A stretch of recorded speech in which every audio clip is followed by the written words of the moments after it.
Lahat naman ginawa ko para protektahan siya.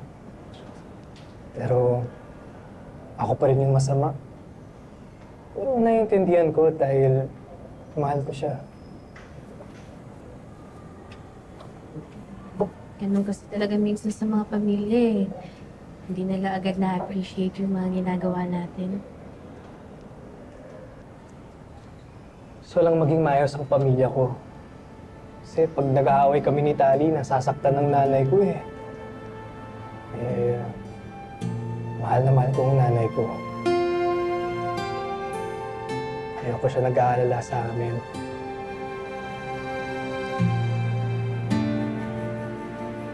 Alam mo, ganyan na ganyan din ako. Ayaw ko din na nakikita nasasaktan yung nanay ko. Kaya ikaw, tama lang naman yung ginagawa mo. Saka, antayin mo lang. Pagdating ng panahon, makikita mo naman yung resulta ng mga paghihirap mo at saka pagsakripisyo mo.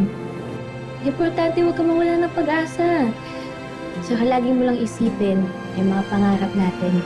Abot kamay natin yan.